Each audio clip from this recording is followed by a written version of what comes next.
اس وقت گھر میں گہما گہمی کا عالم تھا، ہر کوئی خوشی سے جھوم رہا تھا۔ گھر کی بیٹی کی شادی تھی، آج سب لوگ بے تحاشا خوش تھے۔ شاہ حویلی کی لاڈلی بیٹی معصومہ، جو نہ صرف شکل و صورت سے معصوم دکھائی دیتی تھی بلکہ وہ ویسی بھی معصوم سی چلبلی سی لڑکی تھی۔ اس کی شادی اس کے ماموزاد سے ہو رہی تھی جسے وہ بچپن سے محبت کرتی آئی تھی۔ اس نے اپنی زندگی میں بہت سی تکلیفیں دیکھی تھی، کیونکہ اس کے تایا نے اس کے باپ کے مرنے کے بعد اسے اور اس کی ماں کو گھر سے نکال دیا تھا۔ تب سے ہی وہ اور اس کی ماں شاہ حویلی میں اپنے بھائیوں کے ساتھ رہتی تھی۔ معصومہ محض 5 سال کی تھی جب اس شاہ حویلی میں آئی تھی۔ اس کے 2 ماموں تھے اور ان دونوں کا ہی ایک بیٹا تھا۔ انہیں اکثر بیٹی کی کمی محسوس ہوا کرتی تھی۔ اس وجہ سے جب سے معصومہ اس گھر میں آئی تھی، حویلی والوں کے لیے خوشی کا باعث بن گئی تھی۔ اس کے بڑے ماموں کا بیٹا عالم شاہ اس معصوم سی لڑکی سے بے تحاشا محبت کرتا تھا۔ اس نے اپنے اور معصومہ کے رشتے کی بات کی تھی، اپنی پسندیدگی کا اظہار اپنے والد کے سامنے کیا تو وہ پل میں مان گئے، بلکہ اس کی تو خوشی کا کوئی ٹھکانہ نہ رہا، کیونکہ معصومہ میں سب کی جان بستی تھی اور وہ اس بات سے بے تحاشا خوش ہو چکے تھے کہ ان کی بیٹی اب ہمیشہ انہی کے پاس رہے گی۔ تمام رسم و رواجوں کو پس پش ڈالتے ہوئے محض نکاح کی تقریب کا انتظام کیا گیا تھا، کیونکہ یہ معصومہ کی ہی خواہش تھی کہ وہ سادگی سے نکاح کرنا چاہتی تھی، جبکہ ولیمے کی رسم وہ لوگ جیسے چاہیں ادا کر سکتے ہیں۔ سب کو اس کی یہ بات مناسب لگی تو سب مان گئے تھے۔ معصومہ کی ماں کو ان کے باپ کی جائیداد میں سے حصہ دیا گیا تھا، جس میں ان کے لیے الگ سے حویلی خریدی گئی تھی۔ وہ دونوں وہاں رہ سکتی تھی، لیکن وہاں معصومہ شاہ کے بڑے ماموں نے انہیں یہ کہہ کر انکار کر دیا کہ وہ گھر ہمیشہ معصومہ کا ہی رہے گا۔ شادی کے بعد وہ چاہے تو اپنے شوہر کے ساتھ وہاں رہ سکتی ہے، لیکن جب تک اس کی شادی نہیں ہو جاتی وہ یہیں اسی گھر میں رہے گی۔ سب لوگوں نے ان کی بات سے اتفاق کیا اور وہ لوگ وہیں رہائش پذیر ہو گئے۔ آج اور ان سب کے سالوں کی مراد بر آئی تھی۔ معصومہ کو دلہن بنا دیکھنے کی خواہش تو سب کو تھی، اور جب وہ مبارک گھڑیاں آ گئی تھیں تو سب لوگ خوشی سے پھولے نہیں سما رہے تھے۔ نکاح سادگی سے کیا جانے والا تھا، لیکن اس کے باوجود پوری حویلی کو دلہن کی طرح سجایا گیا تھا۔ معصومہ کو گلاب کے پھول پسند تھے، اسی وجہ سے پوری حویلی گلاب کے پھولوں کی مہک سے دمک رہی تھی۔ معصومہ کو دلہن بنانے کے لیے بیوٹیشین کو گھر پر ہی بلایا گیا تھا، اسی وجہ سے وہ پچھلے 2 گھنٹے سے اپنے کمرے میں تیار ہو رہی تھی۔ معصومہ نے نہایت ہی خوبصورت لال رنگ کا جوڑا پہن رکھا تھا، جس کی بچپن کی خواہش تھی کہ وہ لال رنگ کا خوبصورت سا شادی کا جوڑا پہنے۔ بچپن میں وہ اکثر کہا کرتی تھی کہ وہ اماں کا جوڑا پہن کر اپنے شہزادے کے ساتھ رخصت ہو جائے گی۔ اسے یقین تھا کہ ایک نہ ایک دن اس کا شہزادہ آئے گا اور اسے لال جوڑے میں بیاہ کر لے جائے گا، اور بالآخر آج اس کی یہ مراد بر آئی تھی۔ وہ اس وقت لال اور سلور کلر کے خوبصورت سے امتزاج کے بنے جوڑے میں ملبوس تھی۔ اس کے بالوں کو جوڑے کی شکل دی گئی تھی اور دوپٹے کو بہت ہی سلیقے سے پن کیا گیا تھا اور سیٹ کیا گیا تھا۔ اس کے چہرے پر ہلکا پھلکا میک اپ کیا گیا تھا، کیونکہ وہ پہلے ہی بے تحاشا خوبصورت تھی۔ اس وجہ سے اس نے زیادہ میک اپ کرنے سے بیوٹیشین کو روک دیا تھا۔ تقریباً بیوٹیشین کے 2 گھنٹے کی پرزور محنت کے بعد وہ اس وقت آئینے کے سامنے کھڑی اپنے وجود کو دیکھ رہی تھی۔ وہ اس وقت کسی خوبصورت حسینہ سے کم نہیں لگ رہی تھی۔ بیوٹیشین اسے تیار کر کے جا چکی تھی، جبکہ اس کی ماں جب کمرے میں آئی تو اپنی بیٹی کو اس قدر خوبصورت روپ میں دیکھ کر بے تحاشا رو دی۔ اس کی آنکھیں بے ساختہ ہی نم ہو گئی تھیں۔ اس کی چھوٹی سی گڑیا اتنی جلدی بڑی ہو گئی تھی کہ وہ اب کسی اور کی دلہن بننے جا رہی تھی۔ معصومہ کا نکاح اس کے اپنے ہی گھر میں رکھا گیا تھا، کیونکہ وہاب شاہ کے بیٹے عالم شاہ کا کہنا تھا کہ وہ اپنی بیوی کو اس کے گھر سے رخصت کروا کر اپنے گھر لانا چاہتا ہے۔ اسی وجہ سے وہ اس وقت اپنے گھر میں موجود تھی، جبکہ عالم شاہ اور باقی کی حویلی والے شاہ حویلی میں موجود تھے۔ معصومہ کی ماں نے اپنی بیٹی کی نظر اتاری اور اس کا صدقہ دیتے ہوئے وہ اب اس کمرے کو چھوڑ کر خود بالکل باہر نکل گئی، جبکہ معصومہ کا دل زور زور سے دھڑک رہا تھا۔ بالآخر آج اس کو اس کی محبت ملنے والی تھی۔ اس نے جس پل کا بے صبری سے انتظار کیا تھا، وہ گھڑیاں محض کچھ ہی دور تھی۔ وہ بے صبری سے بار بار کھڑکی کی جانب جاتی اور بارات کے آنے کا انتظار کرتی۔ اسے اپنے دولہے کو دیکھنے کا بے انتہا شوق تھا اور وہ بے صبری سے انتظار کر رہے تھے۔ اسے انتظار کرتے ہوئے تقریباً 1.5 گھنٹہ گزرا تھا کہ یکدم ہی اس کے کمرے پر کسی نے زوردار دستک دی۔ اس دستک کی آواز پر معصومہ یکدم ہی اچھل گئی۔ اس کا دل خوفزدہ ہو گیا، اس کی دھڑکنیں خوف سے لرزنے لگی، ہاتھ پاؤں جیسے کانپنے لگے۔ یکدم ہی اس پر عجیب و غریب سی کیفیت طاری ہو گئی۔ وہ خوفزدہ نگاہوں سے دروازے کی جانب دیکھ رہی تھی۔ اس کی ماں تو اس طرح دھڑ دھڑ دروازہ نہیں بجا سکتی تھی، اور اس وقت اس کے گھر میں ملازموں کے علاوہ اس کی ماں اور وہ تھے، تو بھلا کون تھا جو اس طرح سے دروازہ کھٹکھٹا رہا تھا؟ اس سے پہلے کہ وہ کچھ کہتی یکدم دروازہ کھلا اور ایک نقاب پوش کمرے کے اندر داخل ہوا۔ اس نقاب پوش کو دیکھ کر معصومہ یقیناً ڈر چکی تھی، کیونکہ وہ اس وقت مکمل کالے لباس میں موجود تھا، یہاں تک کہ اس نے اپنا چہرہ بھی کالے رنگ سے اس کے سور کی شکل جیسے ماسک سے چھپایا ہوا تھا۔ اس کی دونوں ہاتھوں پر کالے رنگ کے گلوز تھے، جبکہ پیروں میں بھاری بوٹ جن کا رنگ کالا ہی تھا۔ وہ اس وقت بھی بے تحاشا ڈراؤنا انسان لگ رہا تھا۔ وہ آہستہ آہستہ قدم بڑھاتا معصومہ کی جانب بڑھ رہا تھا، جبکہ معصومہ اپنی جگہ پر فریز ہو چکی تھی۔ اس کی دھڑکنیں خوفزدہ ہونے کی وجہ سے جیسے ساکت ہو گئی تھیں۔ اس کے وجود میں کسی قسم کی کوئی بھی ہلچل محسوس نہیں کی جا سکتی تھی۔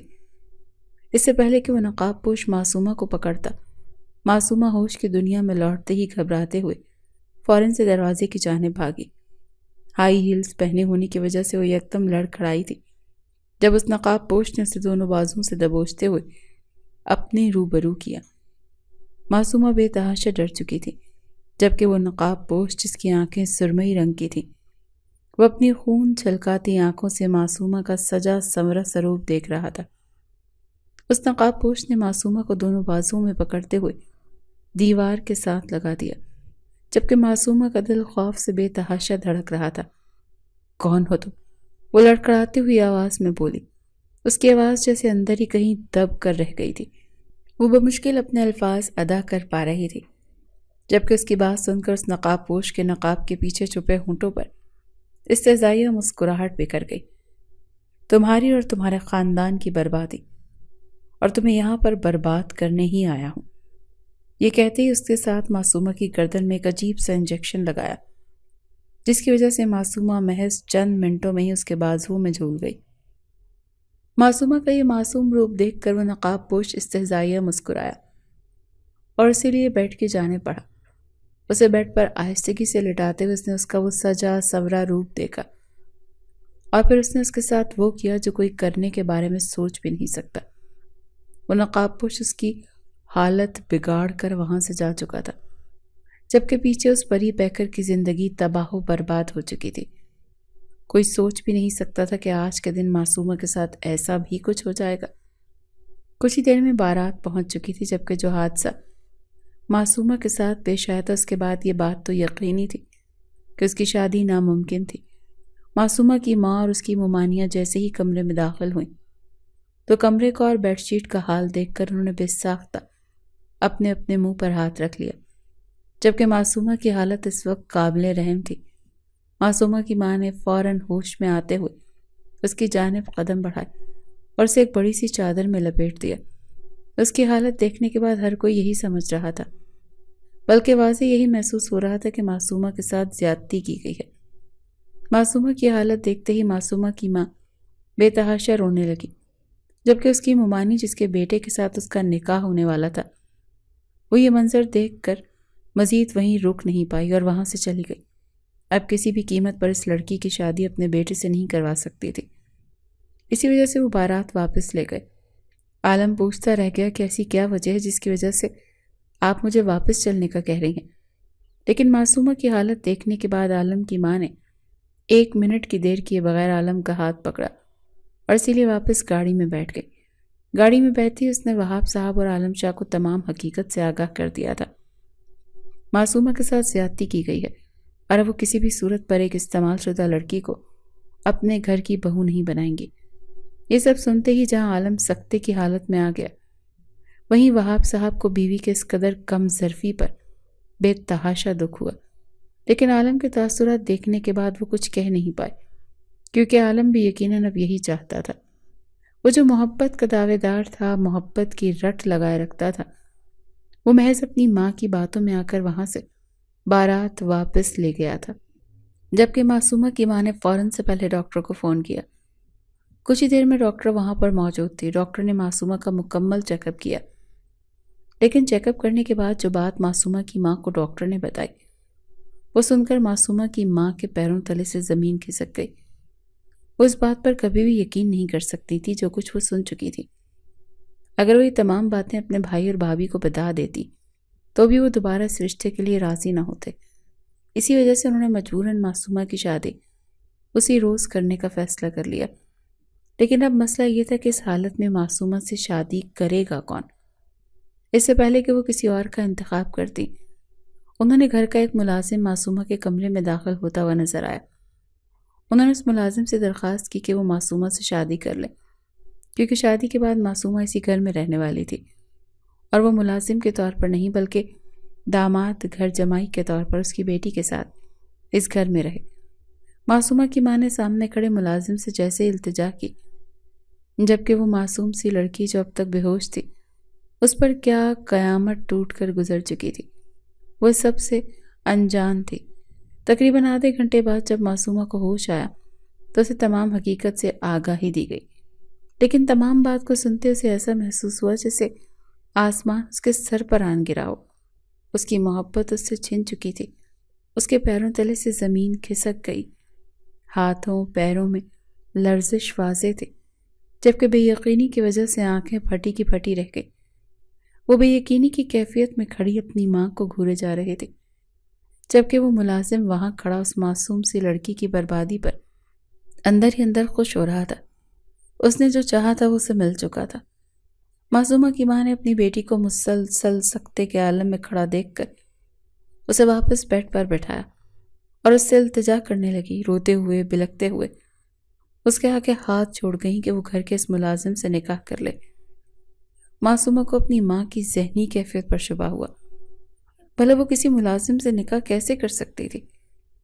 بجائے اس کے کہ وہ عالم کو سمجھاتی اور اسے ساری حقیقت بتاتی، وہ اسے ملازم سے شادی کرنے کا کہہ رہی تھی۔ نہیں ماں، میں ایسا کچھ نہیں کروں گا۔ میں عالم کو سب کچھ سچ سچ بتا دوں گی۔ وہ جیسا سمجھ رہے ہیں میرے ساتھ ویسا کچھ نہیں ہوا۔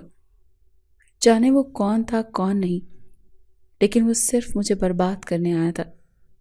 اس نے میرے ساتھ کچھ بھی غلط نہیں کیا، بلکہ بس وہ میری بربادی چاہتا تھا۔ لیکن میں عالم کو جب سب کچھ سچ سچ بتاؤں گی تو مجھے پورا یقین ہے وہ مجھ پر یقین کریں گے۔ آخر کو وہ بھی مجھ سے محبت کرتے ہیں۔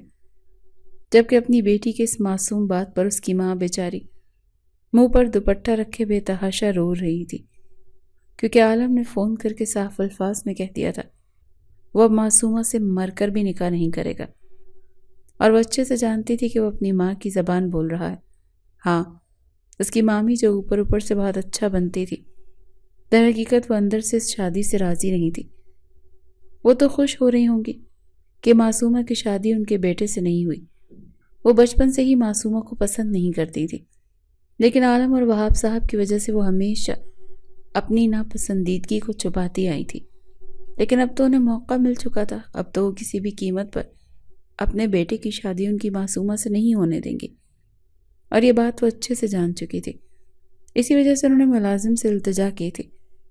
معصومہ کی ماں نے ذرا سخت لہجے میں معصومہ سے کہا کہ اس کی شادی آج ابھی اور اسی وقت ہوگی، اور اس کا نکاح اور کسی سے نہیں بلکہ ان کے خاص ملازم سے ہوگا۔ اس نے جیسے ہی ملازم کی طرف دیکھا تو ایک مرتبہ پھر سے شوق کے عالم میں چلی گئی، کیونکہ ملازم کی آنکھیں وہ کیسے قبول کر سکتی تھی؟ وہ آگ اگلتی ہوئی لال سرخ انگارہ آنکھیں، یہ وہی آنکھیں تھی جسے اس نے کچھ دیر پہلے دیکھا تھا۔ وہ یقین نہیں کر پا رہی تھی کہ یہ وہی شخص ہے جو کچھ دیر پہلے اس کی زندگی برباد کر چکا ہے، جبکہ ملازم کی نظر معصومہ بھی پر تھی، اور وہ اس کے لبوں پر ایک خوبصورت سی مسکراہٹ رقصاں تھی۔ معصومہ کی ماں کا رخ معصومہ کی جانب تھا، اسی وجہ سے وہ اس سے مکار شخص کے چہرے پر مسکراہٹ نہیں دیکھ پائی تھی۔ معصومہ نے انکار کرنے کی بہت کوشش کی تھی، لیکن معصومہ کی ماں نے اپنا دوپٹہ اس کے آگے پھیلاتے ہوئے جیسے بھیک مانگی تھی، اور یہاں آ کر معصومہ بے بس ہو گئی تھی۔ وہ نہ چاہ کر بھی اس شخص سے شادی کرنے کے لیے راضی ہو گئی، جس نے اس کی ساری خوشیاں چھین لی تھی، لیکن اس نے ایسا کیوں کیا تھا وہ اب خود بھی یہ سب کچھ جاننا چاہتی تھی۔ اس نے کہا تھا وہ اسے برباد کرنا چاہتا ہے، اسے برباد تو وہ کر چکا تھا، لیکن اب وہ نہ جانے نکاح کرنے کے بعد اس کے ساتھ کیا کرنے کا ارادہ رکھتا تھا۔ ایک مرتبہ پھر سے معصومہ کے دل میں خوف کی لہر، اس کے پورے وجود میں عجیب سی سنسناہٹ سی ہونے لگی تھی۔ ایسا لگ رہا تھا جیسے اس کا پورا وجود کپ کپا رہا ہو۔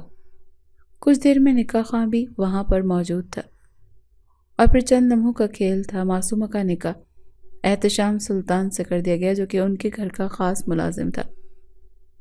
نکاح کی رسم ادا ہونے کے بعد معصومہ کی ماں نے اپنے خاص ملازم احتشام سلطان کا بے تحاشا شکریہ ادا کیا، اور اسے اپنی بیٹی کی خوشیوں کی بھیک مانگی تھی کہ اس کی بیٹی کو خوش رکھے، جبکہ احتشام سلطان نے ان دونوں ہاتھوں کو اپنے ہاتھوں میں تھام لیا اور انہیں جیسے تسلی دینے لگا کہ وہ معصومہ کو کسی قسم کی کوئی تکلیف نہیں دے گا، بلکہ اسے بے تحاشا خوش رکھے گا، جبکہ اس کی آنکھوں کی عجیب و غریب سی چمک معصومہ کو بے تحاشا خوف زدہ کر رہی تھی۔ کچھ دیر کے بعد سب لوگ وہاں سے روانہ ہو گئے۔ اب کمرے میں محض معصومہ اور احتشام رہ گئے تھے۔ معصومہ کے کمرے سے سب کے جانے کی دیر تھی کہ احتشام نے دروازہ بند کیا اور کنڈی لگاتے ہوئے وہ آہستہ آہستہ قدم اٹھاتا معصومہ کی جانب بڑھنے لگا۔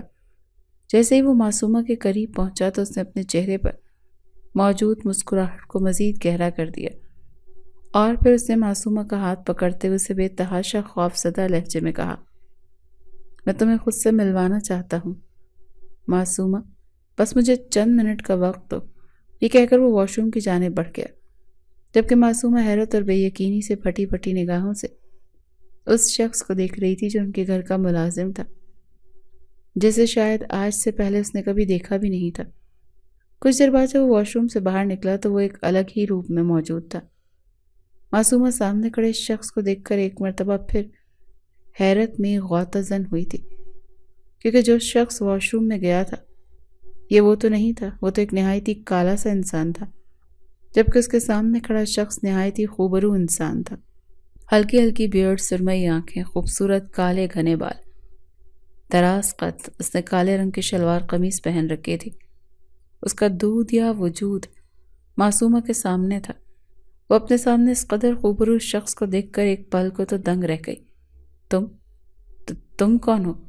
یہ بات کہتے ہوئے معصومہ کی زبان لڑکھڑا گئی، جبکہ معصومہ کی اس بات پر احتشام کا قہقہا پورے کمرے میں گونجا تھا۔ وہ معصومہ کے قریب ہوا اور اسے دونوں بازوؤں کو اپنے دونوں ہاتھوں میں دبوچتے ہوئے اس نے اسے دیوار کے ساتھ لگا دیا، اور اس کا خوبصورت چہرہ اوپر کرتے ہوئے اس کی نظریں اس کے حسین چہرے پر ٹک سی گئیں۔ اس کا نام ہی معصومہ نہیں تھا، وہ واقعی میں بہت زیادہ معصوم تھی، جبکہ اس کی حالت اب پہلے سے کافی حد تک بہتر تھی۔ لبوں پر موجود لپسٹک جو کچھ دیر پہلے خراب کر گیا تھا وہ اب دوبارہ سے لگائی گئی تھی۔ اس کا چہرہ شاید دھلوا کر دوبارہ ہلکا سا میک اپ کا ٹچ دیا گیا تھا، اسی وجہ سے وہ اس خوبصورت جوڑے میں بے تحاشا حسین لگ رہی تھی۔ وہ کچھ دیر تک اس کے چہرے کو دیکھتا رہا اور پھر اس نے کسی اچھوت کی طرح اسے خود سے دور پھینکا۔ میں وہی ہوں معصومہ شاہ جسے تم لوگ نہیں جانتے، یا شاید تم لوگوں نے جاننے کی کبھی کوشش ہی نہیں کی۔ تم لوگوں نے مجھے خود سے اتنا دور کر دیا تھا کہ مجھے اس بات کا بھی احساس نہیں ہو سکا کہ تم لوگ میرے اپنے تھے۔ تم لوگوں نے مجھے برباد کر دیا، میرے باپ کو مار دیا، مجھے یتیم کر دیا۔ تمہارے ان ماموں نے مجھے دودھ میں سے مکھی کی طرح نکال کر باہر پھینک دیا۔ اسی وجہ سے میں دوبارہ لوٹا ہوں، مجھے دوبارہ لوٹنا پڑا اس طرح کہ تم لوگوں کو تباہ و برباد کر دوں۔ تم لوگوں نے خود میرے اندر یہ آگ بھری ہے، نفرت کی آگ، اور اب اس نفرت کی آگ میں تم سب کو جلا کر راکھ کر دوں گا۔ وہ نفرت بھرے لہجے میں کہتا معصومہ کی سانسیں کھینچ چکا تھا۔ وہ حیرت اور بے یقینی سے اسے دیکھ رہی تھی کہ آخر یہ کون ہے۔ جیسے ہی اس نے اپنے الفاظ مکمل کیے معصومہ تھر تھر کانپنے لگی۔ کون ہو تم؟ معصومہ نے ہمت کرتے ہوئے پوچھا، جبکہ اس کے اس سوال پر احتشام کی آنکھوں میں ایک مرتبہ پھر سے آگ کی چنگاریاں پھوٹنے لگی۔ ارے اتنی بھی کیا جلدی ہے میری جان میرے بارے میں جاننے کی؟ ابھی تو نکاح ہوا ہے، رخصتی بھی ہو چکی ہے، اب تو پورا حق بنتا ہے تم پر. پہلے اس رشتے کے تقاضے کو تو پورے کر لو، پھر تمہیں اپنی اصلیت بھی دکھا دوں گا. وہ ایک دم ہی اسے بازو سے کھینچتا اپنے قریب کرتے ہوئے عجیب خماری لیے بولے جا رہا تھا تو معصومہ کو ریڑھ کی ہڈی میں سنسناہٹ سی دوڑتی ہوئی محسوس ہوئی. اور پھر اس نے اچانک ہی نہایت بے دردی سے اس کے وجود پر موجود زیورات کو نوچ ڈالا اور ایک ایک کر کے زمین پر پھینکتا گیا. معصومہ کی آنکھوں سے گرم سیال بہنا شروع ہوا. وہ اپنا قصور یاد کر رہی تھی کہ آخر کس جرم کی پاداش میں اسے یہ سزا مل رہی ہے. احتشام نے اس کا دوپٹہ اس کے وجود سے اتارا اور اسے دھکا دیتے ہوئے بیڈ پر گرایا اور پھر وہ تمام بتیاں گل کرتا اس کے وجود پر حاوی ہوا.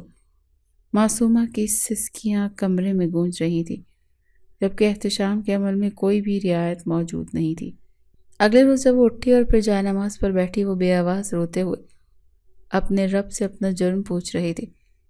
احتشام جو کب سے اسے یوں روتے ہوئے دیکھ رہا تھا جھنجھلائے ہوئے اٹھ بیٹھا اور خود بھی فریش ہونے چلا گیا. کچھ دیر بعد واپس آیا. تب بھی وہ ویسے ہی جائے نماز پر بیٹھی آنسو بہا رہی تھی. اب یہ آنسو بہانا بند کرو، ایسا بھی کچھ نہیں ہو گیا تمہارے ساتھ. یہ تمہارا فرض تھا اپنے شوہر کو خوش کرنا.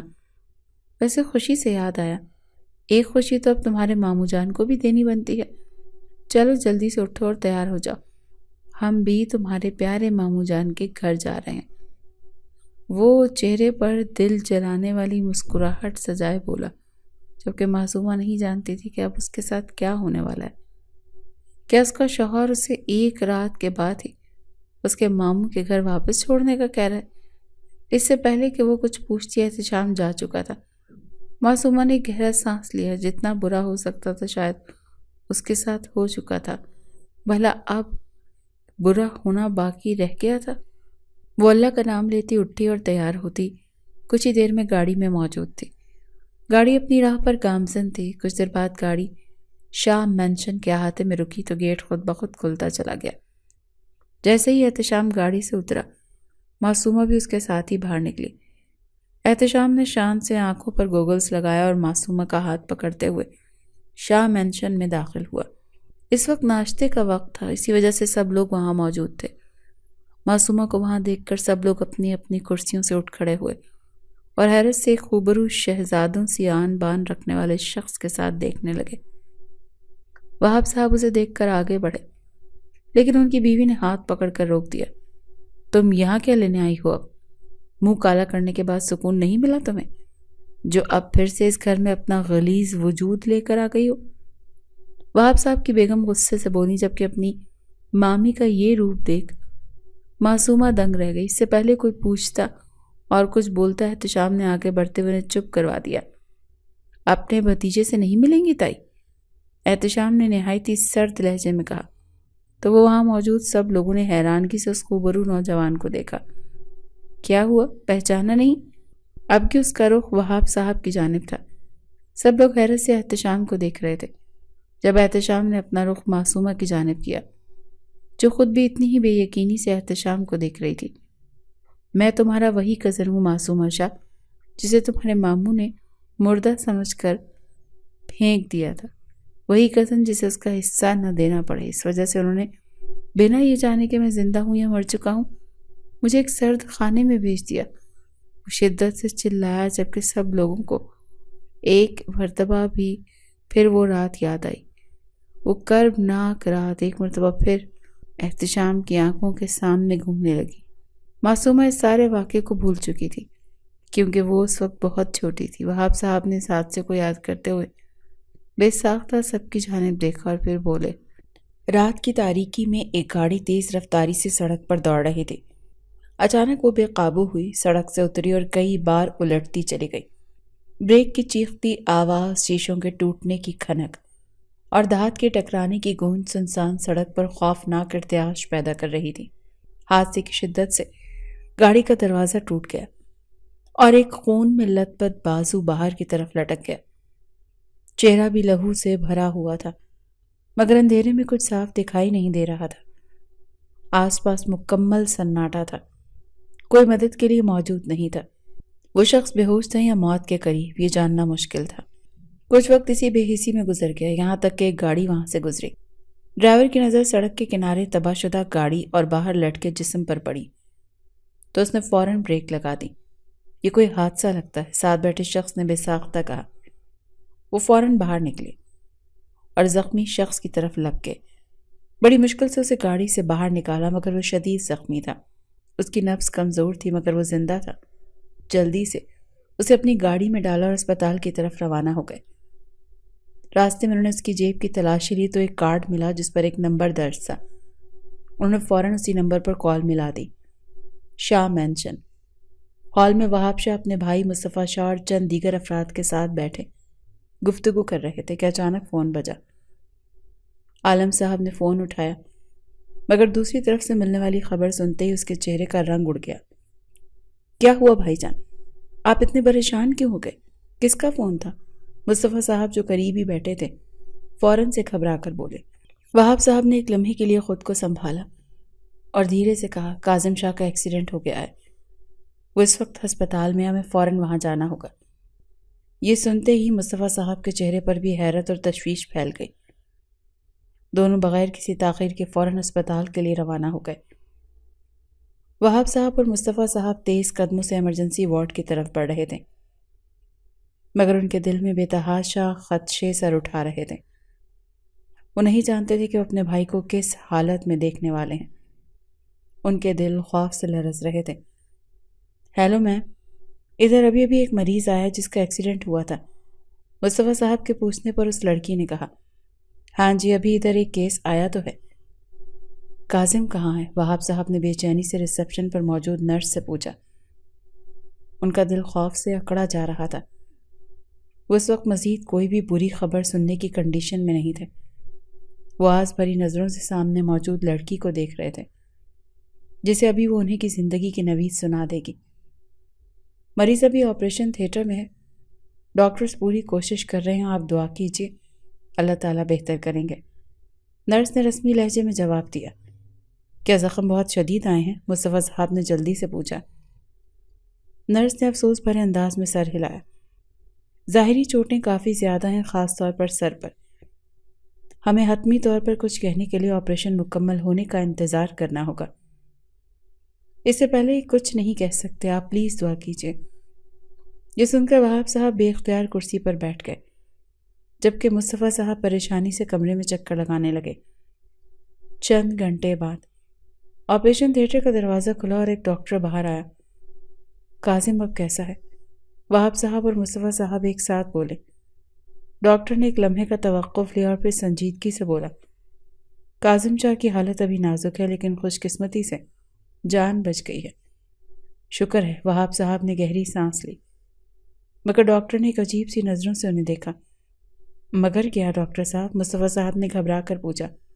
ڈاکٹر نے گہری سانس لی پھر دھیرے سے کہا، حادثے کے باعث اس کے دماغ پر چوٹ آئی ہے، ابھی کچھ کہنا مشکل ہوگا مگر ہمیں خدشہ ہے کہ وہ وقتی طور پر یادداشت کھو سکتا ہے یا شاید ذہنی توازن متاثر ہو سکتا ہے۔ یہ سن کر کمرے میں سناٹا چھا گیا۔ کچھ دیر بعد کاظم کو ہوش آیا تو مصطفیٰ صاحب اور وہاب صاحب فوراً کمرے میں پہنچے مگر جو منظر انہوں نے دیکھا وہ ان کی توقعات سے کہیں زیادہ خوفناک تھا۔ کاظم جیسے ہی آنکھیں کھول کر ہوش میں آیا تو اس کی نظریں بے چینی سے ادھر ادھر بھٹکنے لگیں۔ اگلے ہی لمحے وہ گھبرا کر چیخنے چلانے لگا جیسے کسی بھیانک خواب میں ہو۔ اس کے چہرے پر وحشت تھی، آنکھوں میں عجیب سی وحشیانہ چمک اور اس کے لبوں سے نکلنے والے بے ربط چیخیں پورے کمرے میں گونجنے لگیں۔ پھر اچانک وہ زور زور سے رونے لگا جیسے کوئی معصوم بچہ اپنی تکلیف کا اظہار کر رہا ہو۔ یہ سب دیکھ کر مصطفیٰ صاحب اور وہاب صاحب کے چہروں پر ایک تاریک سایہ لہرایا۔ وہ بے بسی سے ایک دوسرے کو دیکھنے لگے جیسے الفاظ کھو چکے ہوں۔ ڈاکٹروں نے فوراً آگے بڑھ کر کاظم کو سنبھالنے کی کوشش کی مگر وہ مسلسل مزاحمت کرتا رہا۔ آخر کار ایک ڈاکٹر نے سکون آور انجیکشن تیار کیا اور بڑی مشکل سے کاظم کے بازو میں لگایا۔ چند ہی لمحوں میں اس کا بدن ڈھیلا پڑ گیا اور وہ بے سدھ ہو کر دوبارہ نیند کی آغوش میں چلا گیا۔ ڈاکٹر نے گہری سانس لی اور وہاب صاحب کی طرف متوجہ ہو کر سنجیدگی سے کہا، میرے خیال میں بہتر یہی ہوگا آپ اسے کسی مینٹل ہاسپٹل میں داخل کروا دیں۔ اس کی ذہنی حالت بہت نازک لگ رہی ہے، اگر مناسب علاج نہ ملا تو معاملہ بگڑ سکتا ہے۔ یہ سن کر وہاب صاحب کی پیشانی پر شکنیں ابھری۔ وہ لمحے بھر کے لیے خاموش رہے، پھر گہری سوچ میں ڈوبے لہجے میں بولے، ہم اسے پہلے گھر لے جائیں گے، پھر صورتحال دیکھ کر ہی کوئی فیصلہ کریں گے۔ ڈاکٹر نے ہلکی سی مسکراہٹ کے ساتھ سر ہلایا، مگر اس کی آنکھوں میں تشویش واضح تھی۔ یہ آپ کی مرضی ہے، لیکن میرا مشورہ یہی ہے کہ آپ اسے جلد از جلد کسی ماہر نفسیات کو سپرد کر دیں۔ مصطفیٰ صاحب جو اب تک خاموش کھڑے تھے آخر کار بولے، ہم اسے کب تک گھر لے جا سکتے ہیں؟ ڈاکٹر نے ایک نظر کاظم کی طرف ڈالی اور سنجیدگی سے کہا، بھی نہیں، اس کے آپریشن کو صرف 24 گھنٹے ہوئے ہیں، اسی لیے اسے مزید ایک دن زیر نگرانی رکھنا ہوگا۔ کل شام تک اس کی حالت مزید واضح ہو جائے گی، تب تک ہم اسے ڈسچارج کر سکتے ہیں۔ وہاب صاحب نے گہری سانس لے کر سر ہلایا، ٹھیک ہے، ہم کل شام اسے لے جائیں گے۔ مصطفیٰ صاحب اور وہاب صاحب کے چہرے پر کشمکش کے سائے تھے۔ انہیں معلوم تھا کہ اصل امتحان اب شروع ہونے والا ہے۔ اگلے دن وہاب صاحب اور مصطفیٰ صاحب کاظم کے ڈسچارج کے کاغذات ہاتھ میں لیے سنجیدگی سے اس کے کمرے کی طرف بڑھ رہے تھے۔ اندر داخل ہوتے ہی ان کی نظر کاظم پر جا ٹکی، جو بے حس و حرکت بیڈ پر بیٹھا تھا اور اس کی آنکھیں خلا میں گھور رہی تھی۔ چہرے پر اجنبی سی سختی تھی، جیسے وہ کسی گہری سوچ میں گم ہو۔ کاظم میرے بھائی، کیسا محسوس کر رہے ہو؟ وہاب صاحب نے دھیرے سے پوچھا۔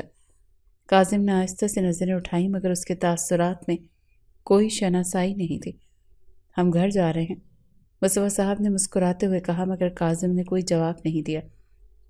نرس نے آہستہ سے آگے بڑھ کر کہا، آپ لوگ دھیان رکھیے گا، ان کے رویے میں تبدیلی کسی بھی وقت آ سکتی ہے۔ وہاب صاحب نے سر ہلا کر نرس کا شکریہ ادا کیا اور پھر کاظم کو سہارا دے کر کھڑا کیا۔ وہ بغیر کسی مزاحمت کے خاموشی سے چلنے لگا، جیسے کوئی خودکار مشین ہو۔ جیسے ہی وہ لوگ گاڑی کے قریب پہنچے، کاظم اچانک گھبرا کر چیخنے چلانے لگا۔ اس کے چہرے پر خوف کے آثار نمایاں تھے، آنکھیں وحشت زدہ تھیں اور وہ مسلسل پیچھے ہٹنے کی کوشش کر رہا تھا۔ نہیں، میں اس میں نہیں بیٹھوں گا، میں نہیں جانا چاہتا، وہ زور زور سے چلاتے ہوئے پیچھے ہٹنے لگا۔ وہاب صاحب اور مصطفیٰ صاحب نے فوراً آگے بڑھ کر اسے سنبھالنے کی کوشش کی، مگر وہ بری طرح مزاحمت کر رہا تھا۔ اس کا بدن کانپ رہا تھا، ماتھے پر پسینے کے قطرے نمودار ہو چکے تھے، اور ایسا لگ رہا تھا جیسے گاڑی کو دیکھتے ہی اس کے ذہن میں حادثے کی یاد تازہ ہو گئی تھی۔ بڑی مشکل سے دونوں نے اسے قابو کیا اور کسی نے کسی طرح گاڑی میں بٹھا دیا، لیکن کاظم اب بھی خوفزدہ تھا۔ اس کی سانسیں بے ترتیب تھیں اور وہ بار بار پیچھے مڑ کر دروازے کی طرف دیکھ رہا تھا، جیسے کسی بھی لمحے وہاں سے نکل کر بھاگنے کی کوشش کرے گا۔ اور اوپر سے اس نے واقعی ایسا کیا تھا۔ ابھی گاڑی سٹارٹ ہوئی ہی تھی کہ کاظم شاہ نے اچانک سے گاڑی سے باہر چھلانگ لگا دی۔ وہ چلتی سڑک پر بے تحاشا بری طرح گرا تھا کہ ابھی جو زخم بھرا بھی نہ تھا وہ پھر سے تازہ ہو گیا۔ وہاب صاحب اور مصطفیٰ صاحب نے بے یقینی سے یہ منظر دیکھ رہے تھے۔ پلک چھپکنے کی دیر تھی اور کیا سے کیا ہو گیا۔ وہ گاڑی کا دروازہ بند کرنے کو تیار نہیں تھا، اسی وجہ سے گاڑی کا لاک کھلا ہوا تھا۔ شاید وہ گاڑی میں خوفزدہ تھا، اسی وجہ سے اس نے دروازہ کھولا اور باہر چھلانگ لگا دی۔ سڑک پر خون ہی خون بکھر چکا تھا، وہاں کا تمام حصہ جیسے خون کی ندی ہو رہا تھا۔ دونوں بھائی پھر سے گاڑی سے نکلے اور بھاگتے ہوئے کاظم شاہ تک پہنچے، لیکن افسوس وہ وہیں پر دم توڑ چکا تھا، جبکہ وہ دونوں آنکھوں نہایت ہی بے یقینی سے یہ منظر دیکھ رہی تھی۔ انہوں نے بوجھل قدموں اور جھکے کاندھوں کے ساتھ کاظم شاہ کے بے جان وجود کو واپس گاڑی میں ڈالا اور روتے ہوئے اسے واپس حویلی کی جانب لے جانے لگے۔ حویلی پہنچنے پر جیسے ہی گاڑی حویلی کے دروازے پر رکی، گھر کی خواتین فوراً باہر آ گئیں۔ سب کی نظریں بے چینی سے کاظم شاہ پر تھیں، جو انہیں کہیں نظر نہیں آ رہا تھا۔ کچھ دیر بعد سفید چادر میں لپٹا وجود ان کے سامنے آیا، جسے دیکھتے ہی تمام خواتین کی چیخیں بلند ہو گئی۔ یہ کون ہے وہاب صاحب؟ پروین بیگم، جو کہ وہاب صاحب کی بیگم تھی، بے یقینی سے بولی۔ یہ وہ کاظم، وہاب صاحب کہتے ہوئے تو رو پڑے۔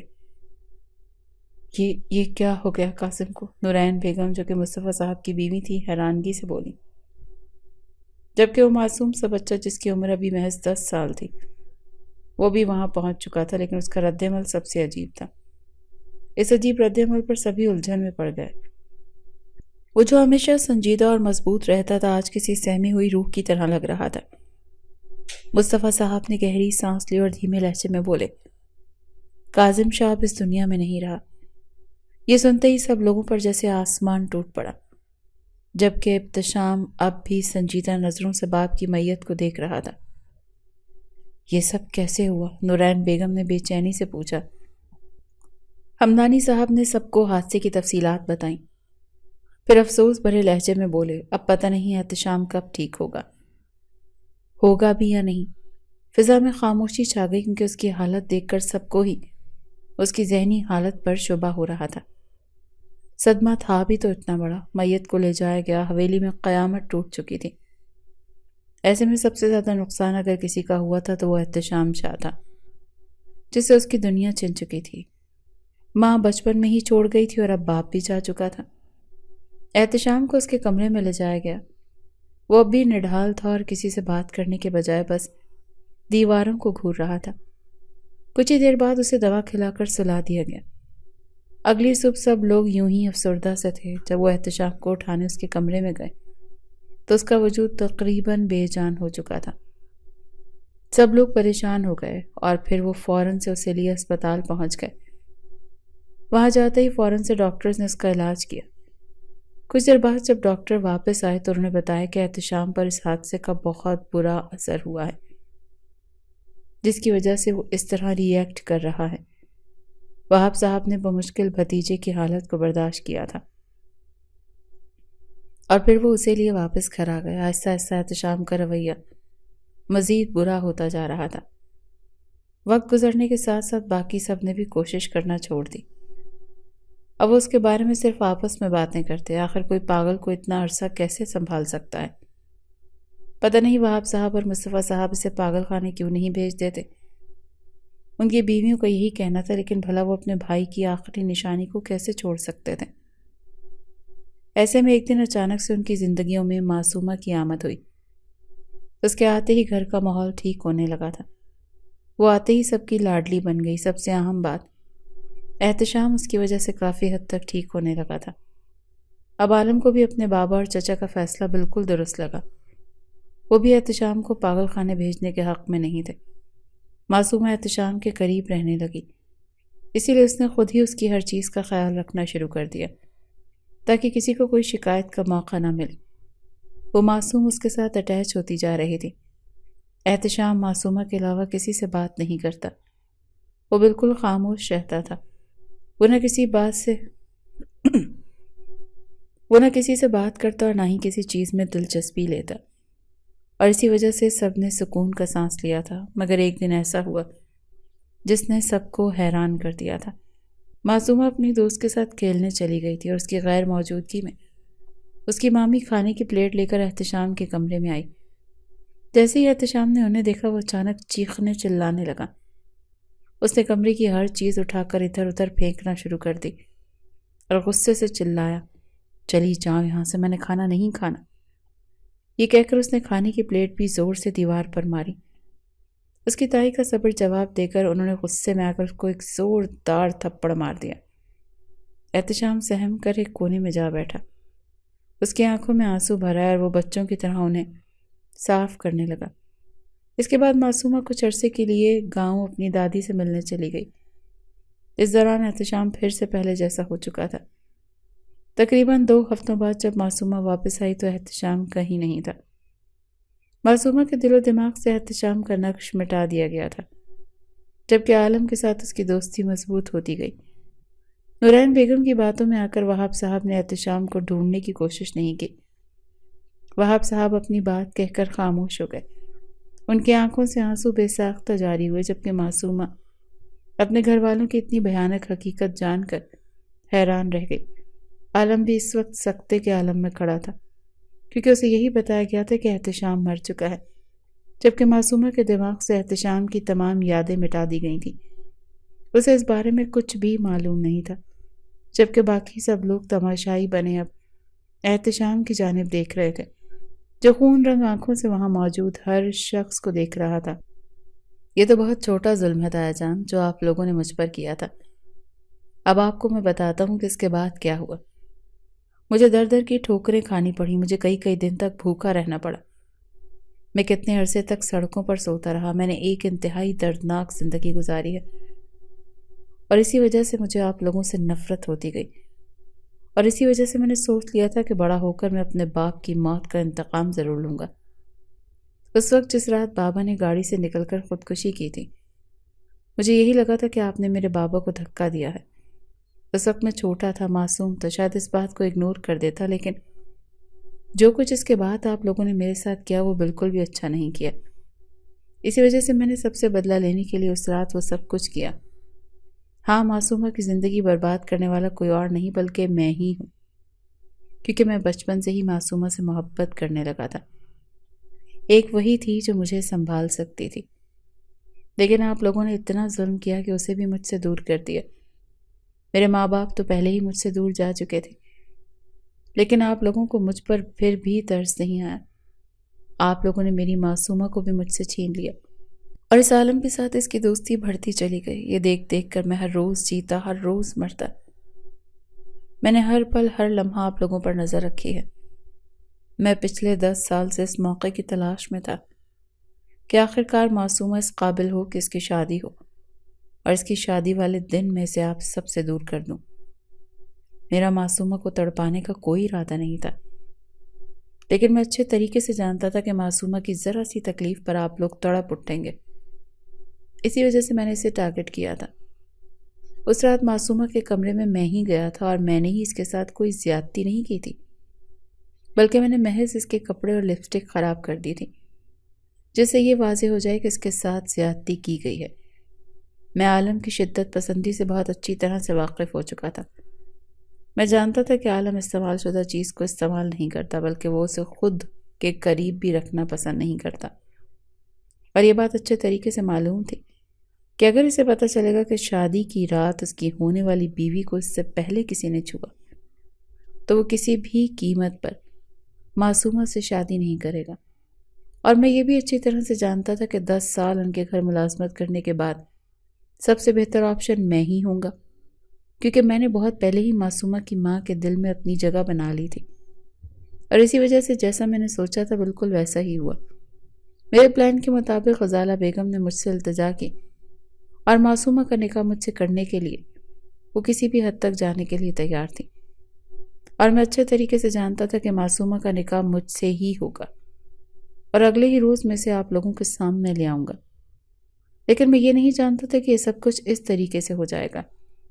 اگر مجھے معلوم ہوتا کہ میرے بابا نے خودکشی کی ہے تو میں شاید اب نارمل نہ ہوتا۔ مجھے اس بات کا زیادہ دکھ تھا کہ آپ لوگوں نے میرے بابا کو گاڑی سے دھکا دے دیا، جبکہ اس کی یہ بات سن کر وہاب صاحب تڑپ اٹھے، اور مصطفیٰ صاحب بھی اس کی جانب بڑھے۔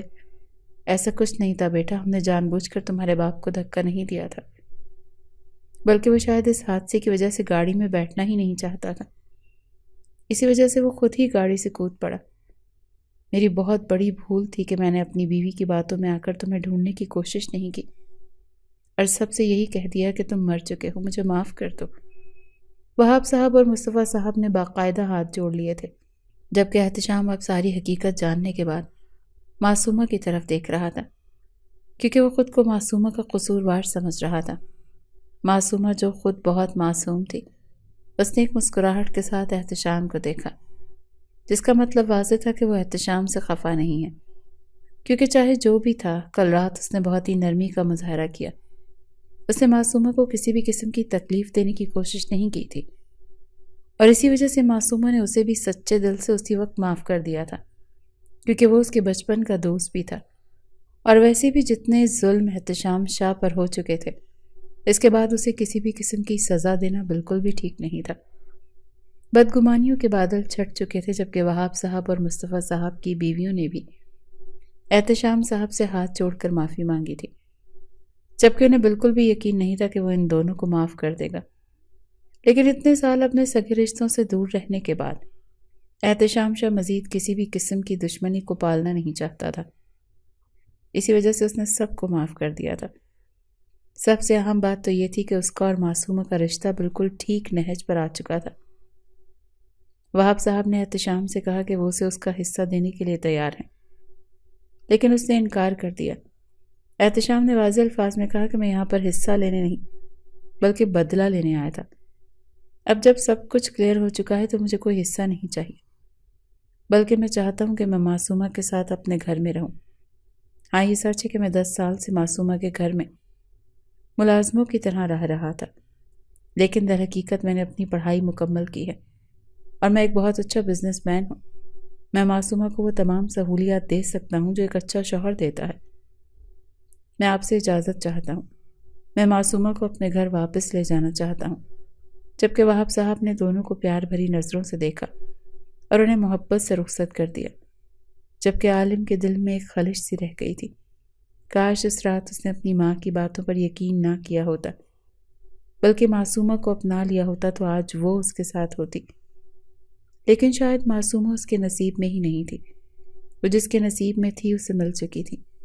معصومہ اور احتشام اب اپنی زندگی پرسکون طریقے سے گزار سکتے تھے۔